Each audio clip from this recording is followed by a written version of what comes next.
Hello everyone, Merry Christmas and welcome to my review for Kengan Omega Chapter 90. Kengan Omega is finally back from break. We had a break last week, and now we're back to the fight between Kano Agito and Tian. And I have to say, this fight has been absolutely fucking tremendous so far. I'm absolutely loving the choreography between the two of them, especially what we get this chapter with Formless versus Formless. I haven't had an opportunity to mention this before, but I really like the way that the Formless is portrayed as almost like the body is melting. And it seems like they've sort of built upon that even more from Ashura, where they just sort of turned into like this blob, whereas here it's almost like they're a liquid, like they're water or something. You see water dripping off of them as they get hit and their body sort of morphs around the attack. It's really cool. So, we get a few really important pieces of information this chapter. The first one is the confirmation that Tian also went through a goo ritual just like Kano Agito did, and it seems like going through this process does indeed give the survivor DID. It gives them dissociative personality disorder, or whatever the hell the name of it, like multiple personalities, because Tian's behavior, like his stoic personality that we've seen so far from him in Purgatory, is not an act.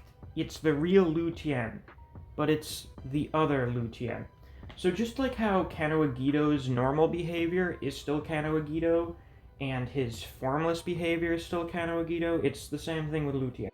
Another really important reveal that we get is that the Takeda Niko that Kano Agito met, and apparently the one who ran all of the goo rituals, is in fact the quote-unquote real Takeda Niko, the Tiger Niko, the one who fought Oma's Niko and gave him the advance. So that sort of connects everything back together.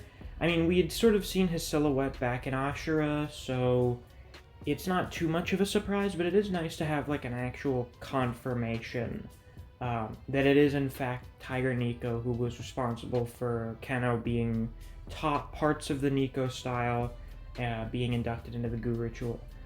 Now, I'd say probably the most important revelation from this chapter is that Takeda Niko, the Tiger Niko, abandoned the Niko style for the purpose of creating the Formless style. And I guess he uses that now instead of the Niko style. Like, he knows both. We've seen him use the Niko style. If the timeline, like looking at the timeline of events, using the Niko style after he would have abandoned it for the Formless style. But the Formless style is like this new thing he thought of. And it's sort of understandable as to why, because Demon's Bane is a formless attack, and it's the most powerful move in the entire arsenal of the Niko style. So Tiger Niko must have been like, man, this sure is strong. What if I based an entire fighting style around being formless? So then he did. So he used the goo ritual. Now, there is an interpretation of this that I don't like, which is that the Formless style is an actual martial arts fighting style that you can just learn, instead of something that Kano developed purely because of the trauma from the goo ritual. And I don't like that at all. Because the Formless style is like this weird animalistic thing that you're basically running on instinct and using everything in your arsenal that you know, or just making shit up to fight someone. You're like a wild animal.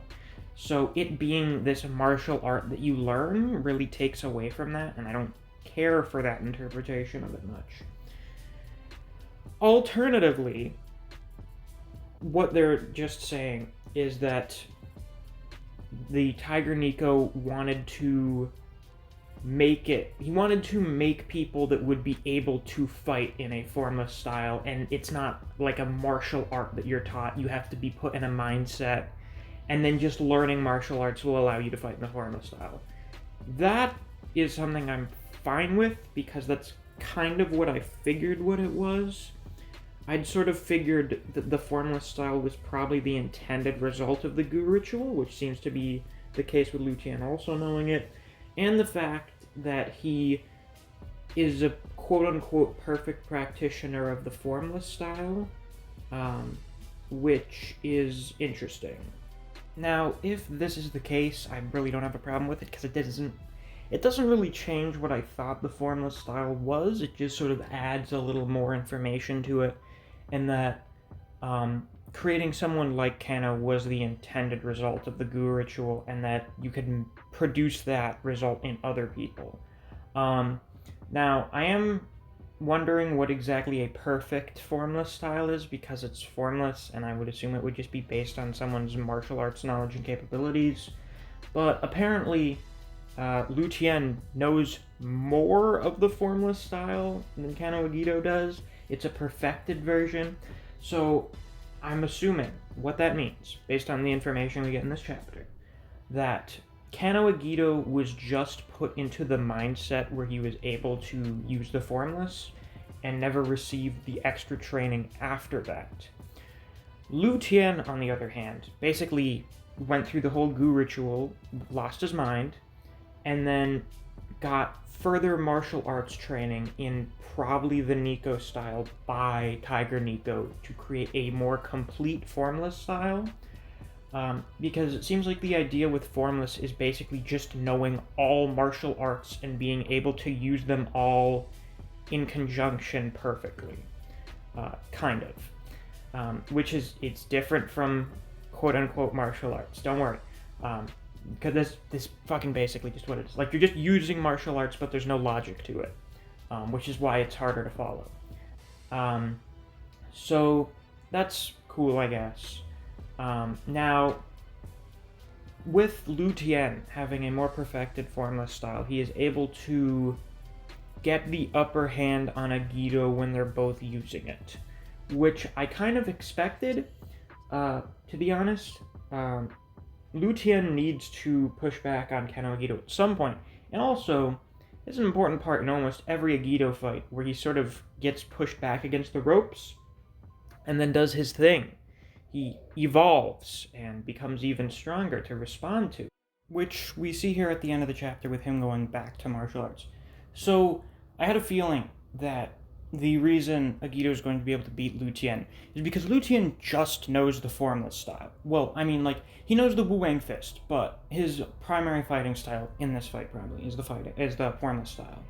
Whereas Agito, as we saw with the end of Ashura, not only mastered the Formless style, but also mastered martial arts, which is just fighting with logic, basically. I guess in the context of Agito, it's also more of like his striking style. And not only has he mastered both, but he's mastered being able to use them almost at the same time. I mean, like, he switches with such a small window that he's basically using them both simultaneously. It's like two masters of different styles fighting in unison, as Kuroki himself said, which I don't think Lu Tian's going to be able to deal with. Or, like, he'll get his shit pushed in for a bit against it. And, of course, Agito is just going to evolve again if Lu Tian somehow has some kind of way to counteract this.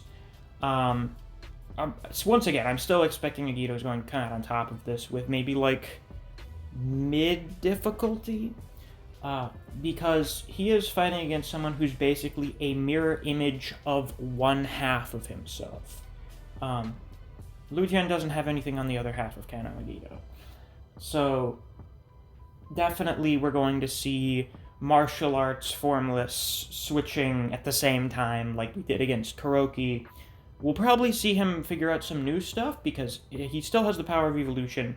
He refers to himself as we at the end of this chapter, which is, it goes to show that the DID is still there a little bit for him. I hope I'm remembering this. Listen, the multiple personalities are still there. So Kano has not completely gone back to being a normal person yet. He's much better than he was during the Annihilation Tournament, but it's still there, and he's likely going to be switching between them during this fight. I mean, we see when he goes into Formless that he's got like his crazy animalistic face going on. So he's going to be switching between those, but he's also probably going to be evolving and adapting, and we're gonna see all the shit get pulled out. I think we're gonna see Dragon Shot used. He'll probably use something new.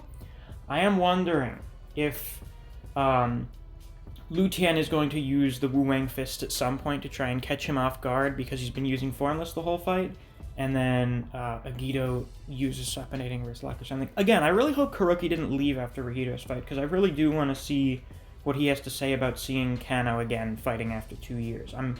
I think that'd be like a genuine, really big missed opportunity if they don't have that.